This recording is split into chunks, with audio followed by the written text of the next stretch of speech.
or not? Yes. And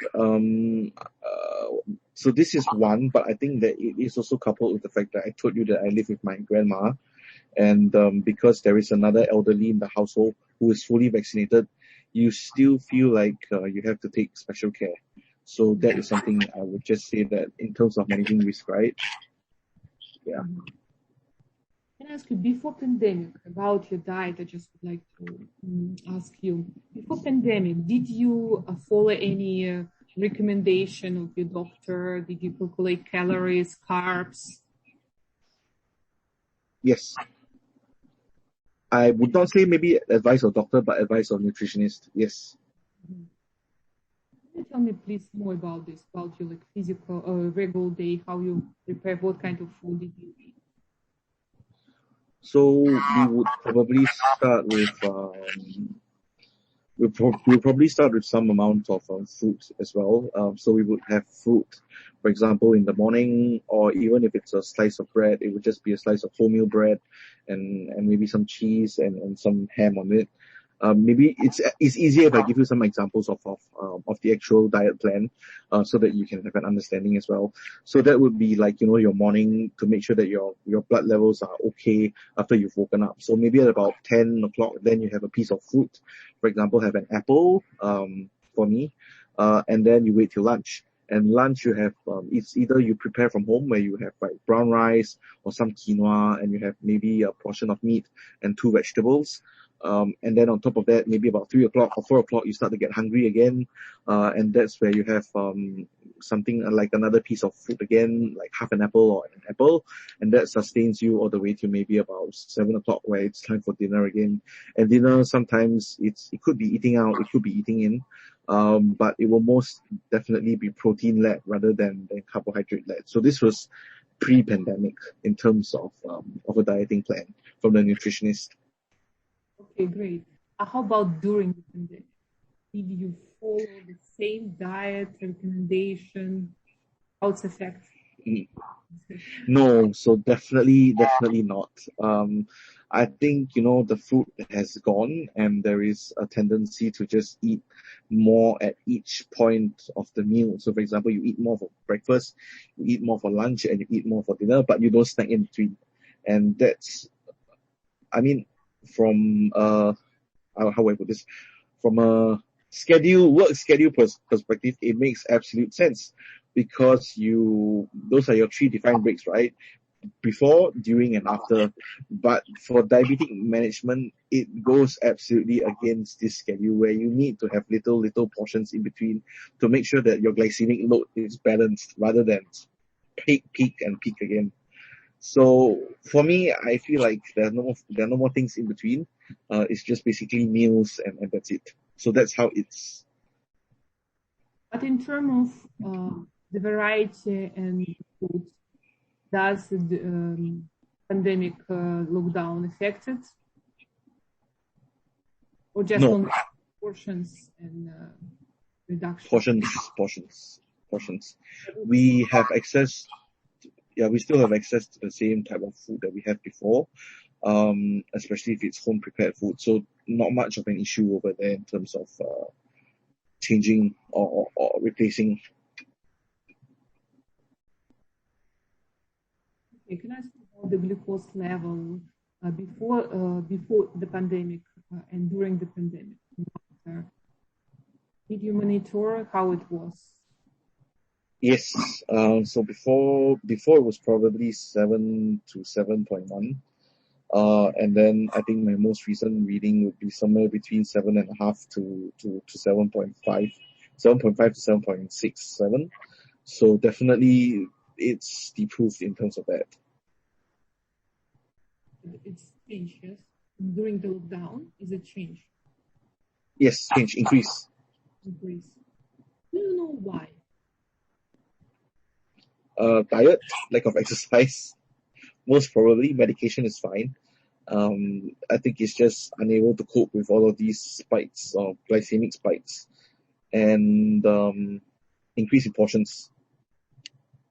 But it's increase in portions, but am I correct? You increase portions of carbo and proteins?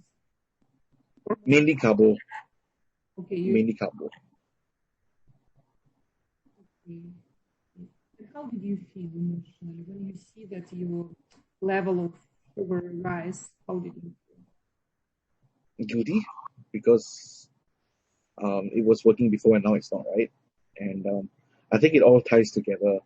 When we talk about food, when we talk about exercise, and all of this ties in together about how you feel about looking at your blood sugar levels and definitely your weight levels, and that is definitely guilt.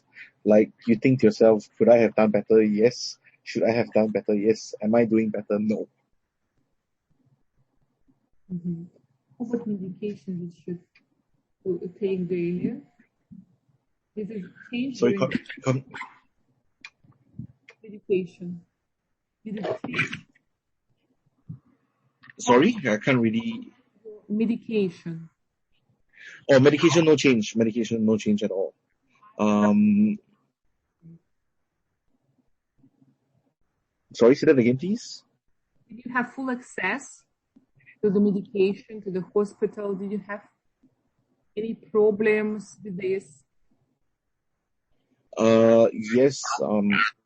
In terms of access to medication, it's full access. No withdrawals or anything else. But they are reluctant. I mean, the professional advice is that they are reluctant to move me beyond any more metformin, which I'm already taking on a daily basis. And their rationale is also because I have strong side effects of metformin, which you know is gastrointestinal in nature. And what has happened is that they are unwilling to move it up. So they are saying that you need to manage your things properly in terms of medication. There's only so much we can do. So unless you want to move to second stage medication, which is beyond metformin, right? Then they will look at the case again. But I mean, I have told them that I would still prefer to stay on the medication as is and not resort to more extreme measures when I know that there are two components out of the three which are not going as planned. Mm-hmm. Mm-hmm. I see. What else did you do to manage your diabetes during the lockdown? So what activities did I do? What else did you do to manage your diabetes during the lockdown? Not much apart from these three. I don't really have friends at diabetes with this age, right? So it's hard to form a community group or a buddy group where you have a couple of friends to do this together and do that. So mainly self-management, right? At this point of time. And self-management based on these 3 points, which was medically advised. So no other activities apart from these three. Mm-hmm. Can I ask you about your psychological issue before the COVID pandemic, such as anxiety, fear, depression? Before, did you feel anything? No, just maybe inconvenience and that's it. But the inconvenience is more to do with from a dietary perspective as well from a social perspective, as I think I mentioned earlier in the interview. Mm-hmm. Mm-hmm. Can I ask you, during the lockdown, did it change? The inconvenience is definitely gone because there are no more social interactions. So yeah, it's still inconvenient in a sense, but lesser. How did you feel when you did not socially interact with your friends? It's okay because there's still Zoom for starters and other types of communication. So we get to hang out without food being a factor, in this. So in other words, the inconvenience is gone. You still get the social interaction that you want. And maybe it's even better in that sense. Yeah, about the fear of their COVID, did you have? How many what? Sorry? Fear of COVID, to get it. Definitely high because when you live with the elderly, that's definitely another consideration in your mind. So yeah, we are doing everything that we can to limit our exposure.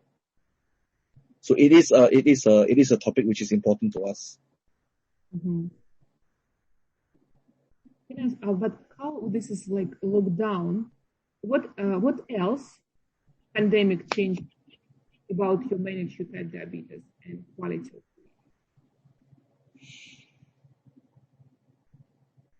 I mean, broadly, let's just recap some of the things that we've been talking about. So I think broadly speaking, I think